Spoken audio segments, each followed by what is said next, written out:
Welcome to the Museum of Ice Cream. My name is Strawberry Sydney. Just a few things before moving on. Our museum is a one-way through museum, so please just keep moving forward in our museum and in life. Also, while you are in each room, please try and finish your designated treat inside that room before moving on. We have a lot of artists that have come here. Have fun! I scream. You scream. We all scream. For ice cream. An ode to joy. A sweet balance to our salty tears. Are these wonders even real? Am I?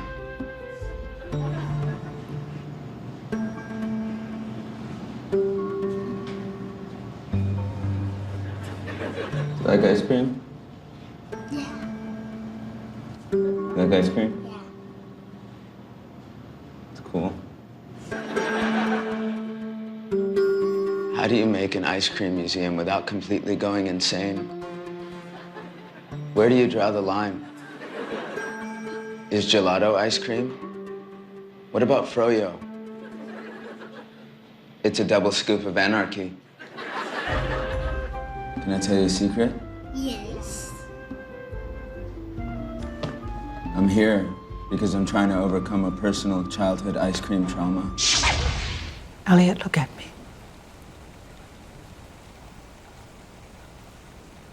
Why do you think you had such...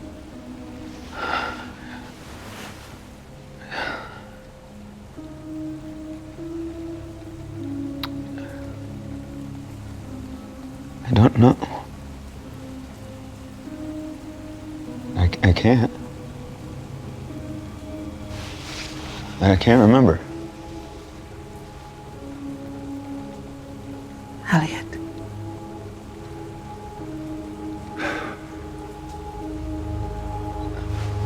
Maybe I was scared.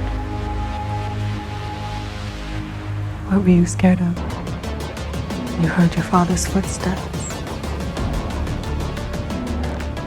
No. You think it's possible you hid Darlene in the closet to keep her safe? No. Your dad walked into the room.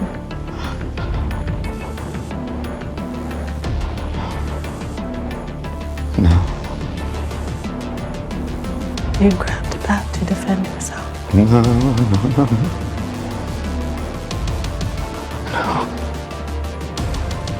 You yelled at him to get away. You swung the bat at him. No. And you escaped the only way you knew how.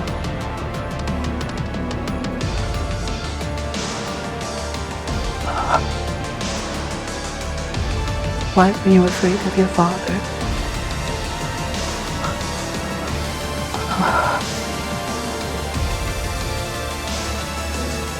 Were you afraid he was going to ask you to do something you didn't want to do?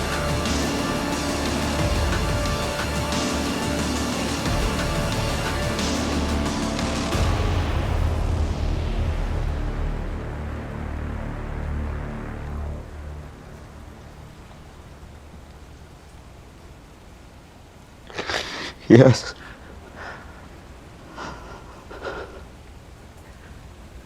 Do you remember what he asked you to do?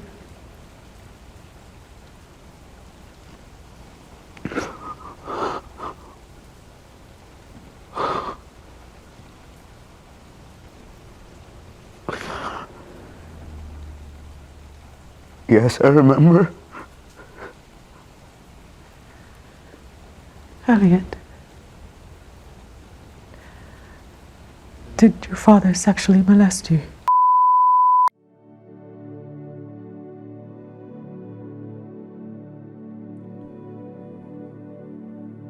Child sex trafficking by elites is a horrible reality.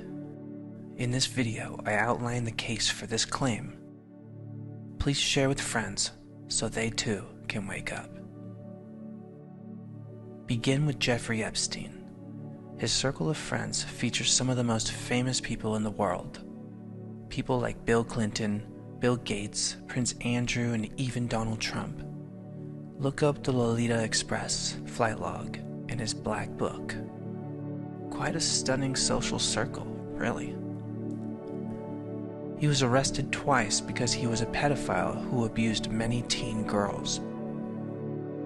He owned an island in the Caribbean where all this took place, which, by all credible accounts, was visited by many of his famous friends.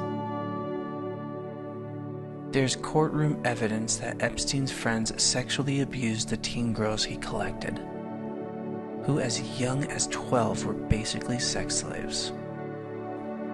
But I'm just scratching the surface here. There are hair-curling claims about a temple on his island and rites performed in the hill underneath it. You don't have to believe that to be shocked by Epstein's circle. But the occult connection keeps recurring, disturbingly. This is what you've heard, and if you're like most people, you've probably already forgotten about it. But we are not even close to being done. Did you know that ABC News had this story in 2016 and covered it up? They did. Everyone knows that too, but few are actually talking about it. Did you know that it was covered up in a different way last 2008, when Epstein was sentenced to a mere slap on the wrist? Why on earth, in the name of all that is holy? Well, because he's so powerful and has powerful friends to protect, you say. Right. Think about that. Hard. More of the story came out last summer, but no one else has been jailed. Not even Epstein's chief accomplice, Ghislaine Maxwell, whose location is currently unknown. Few in the scandal-crazed media seem to even care. That's weird, isn't it? We the people would learn much more about the suspects and allegations if more court documents were unsealed. But massive numbers of Epstein case documents have been sealed. The court system is protecting the guilty again, as they did in 2008. And they do that a lot, it turns out. Now think, this doesn't take evidence. It takes a little bit of brave thinking. What must our beloved and distinguished world of famous, rich, and powerful people be like if Epstein's friends, those people, are violating teen sex slaves and the courts protect them?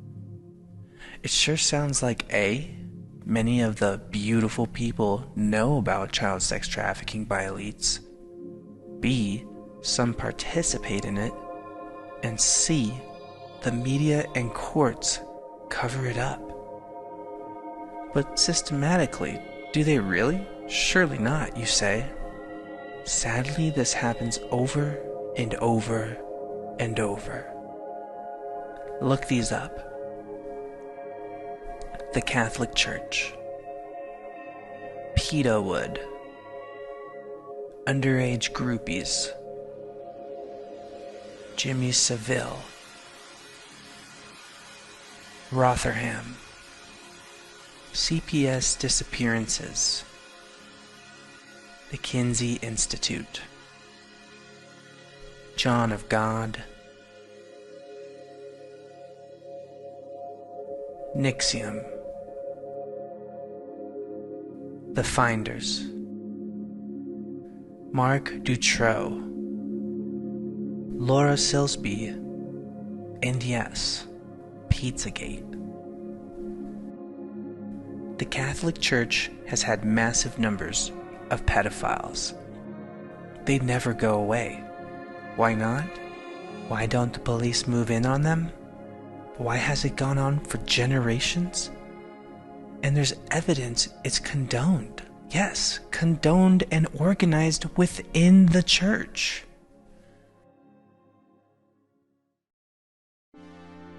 Hollywood has had so many pedophile scandals.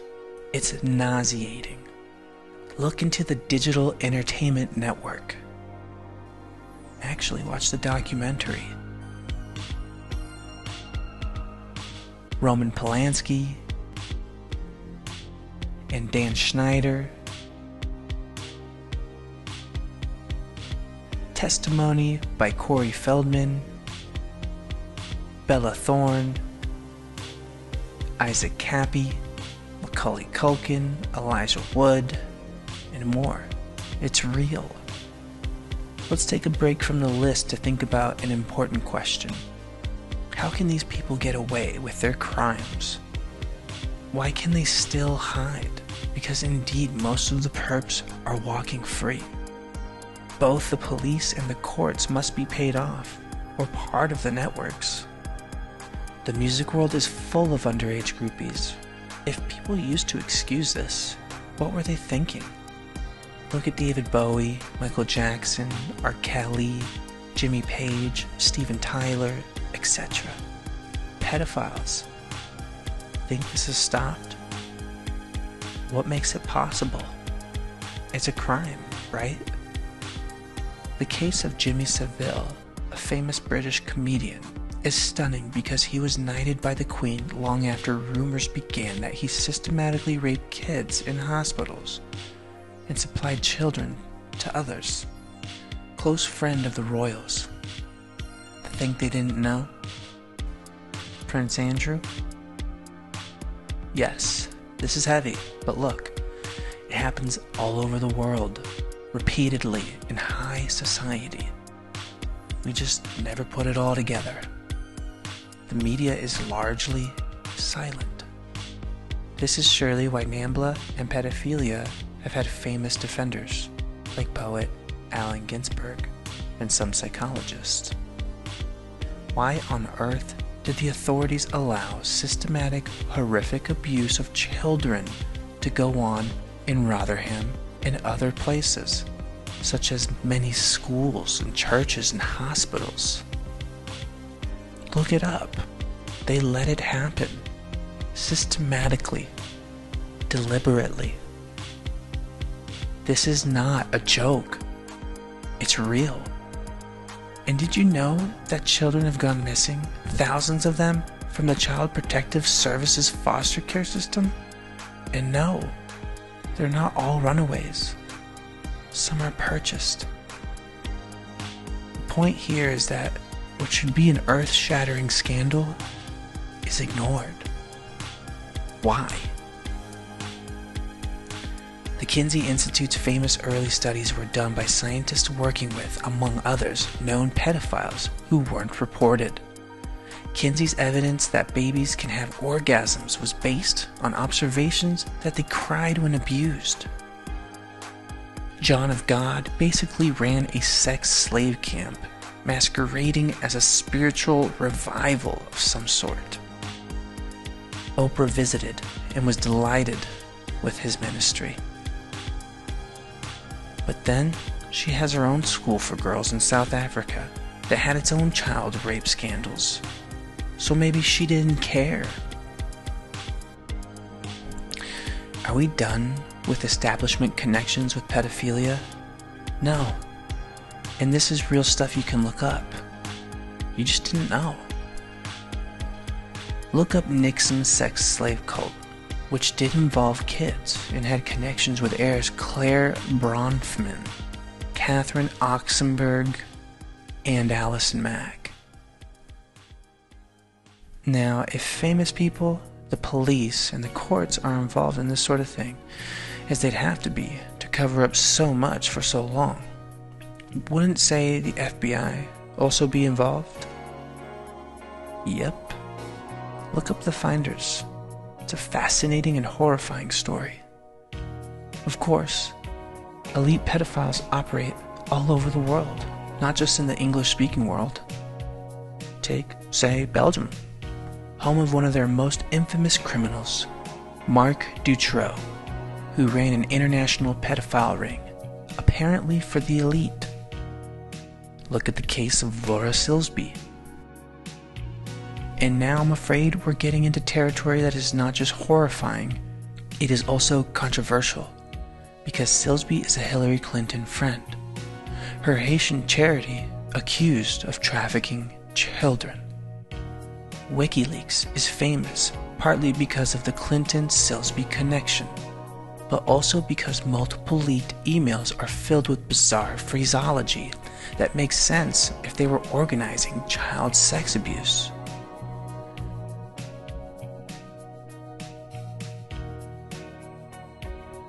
Comet Ping Pong became famous as the location of the Pizzagate shooting.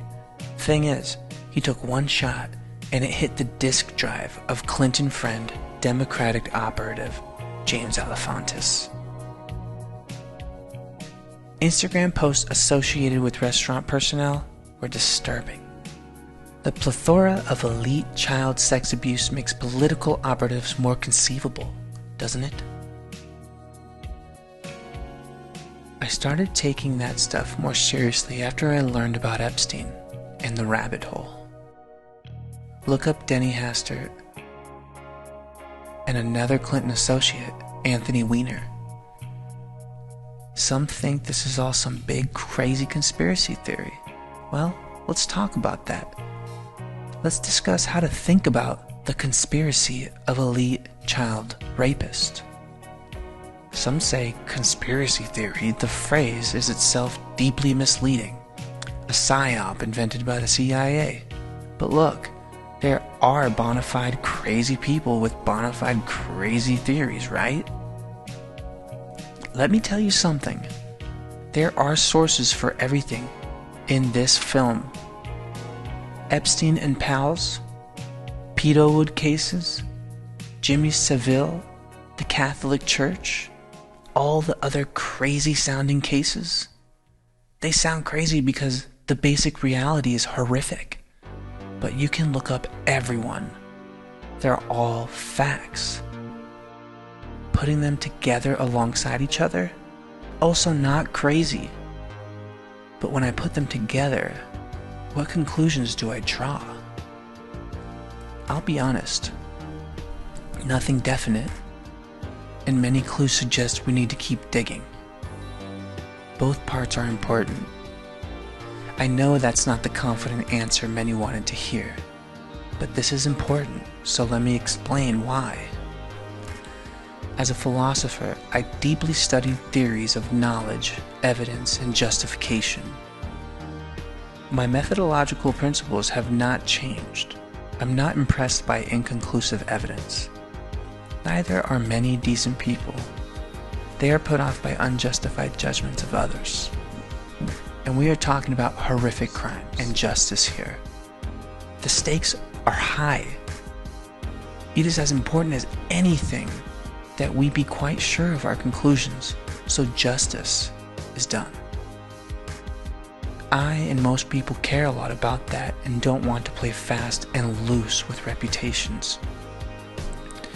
But this is very difficult because some powerful people have gone to extraordinary lengths to hide their crimes systematically. Some possible tactics have come out most strikingly in the cases of Epstein, Savile, and the Catholic Church. Imagine that, for whatever reason, you wanted to hide a system of child trafficking. You would kill a few people to keep everyone quiet. But you would also closely associate hard facts about the system with, forgive me, crazy sounding, unverifiable crap. What could be a more effective cover than to infiltrate the truth movement with a bunch of people who sound nuts? Who wants to associate with a bunch of nuts? Not many of us. Look, this will never change. Justice requires good evidence and a rational commitment to truth. Everyone knows that justice requires sobriety. So if the people talking about child sex trafficking sound like lunatics, they clearly don't have justice at heart, so others will stay far away. That's how it works. I leave you, therefore, with this bit of advice. Do you want to see justice done finally? Then get together, collaborate on documents, Make sure someone really good at writing and reasoning is leading your group, and split up work. Set ground rules. Rule number 1, nothing goes into the document that lacks good evidence. For example, some of my good friends love to talk about occult symbolism in popular media. Here's the problem. The symbols don't speak for themselves. It's too easy and credible to believe they have innocent meanings. What we need are the rare quotes from people who really are in a position to know, saying the symbols really do mean what you say they mean. But even that is not great evidence, as symbols have multiple meanings. Credibility is key. Take another example. Other of my friends love to talk about suspicious connections. Bill Clinton, Jeffrey Epstein. This is interesting but unpersuasive. Everybody knows that guilt by association is a fallacy. Associations are best used as grounds for digging for real facts. I don't care if you think there's evidence for reptilians and their wonky inhuman eyes, parallel fairy worlds, or for flat Earth or against the moon landing. Keep all such garbage far away from your document. That will make it look ridiculous. Or maybe that's the point.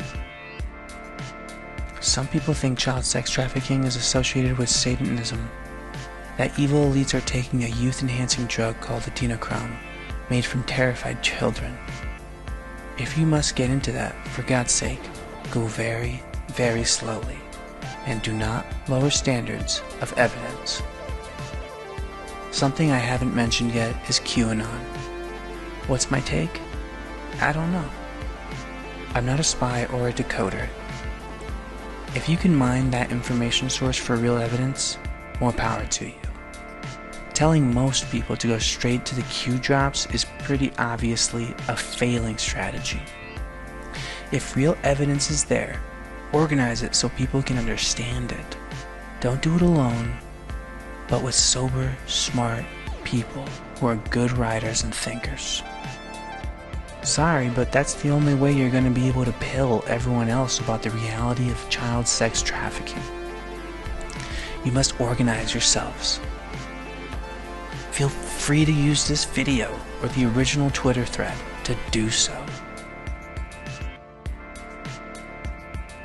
Good luck.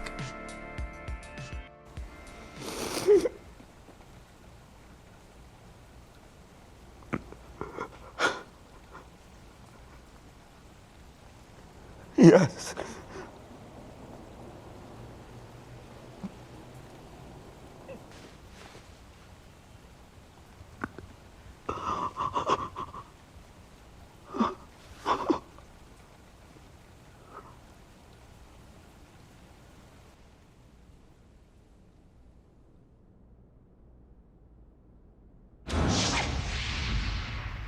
And on top of all that, I'm lactose intolerant.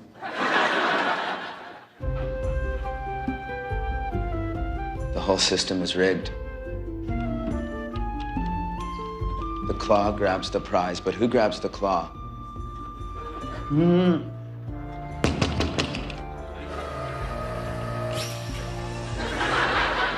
you ever get ice cream headaches? No. You? I do. But it's not from the ice cream. It's because the government embedded a chip into my spine. It's not a joke. It's for real. It's not even funny. Is all of this a tutti frutti illusion covered in sprinkles? So many sprinkles. Are you done now? Not even close. Well, thank you so much for being here. Oh, that's where you're wrong. We aren't here at all. We're just locked in a prison of our own design, and the key is stamped, "Do not duplicate." Hey, can I have one of those t-shirts? Yeah, of course. Awesome. I got no worries.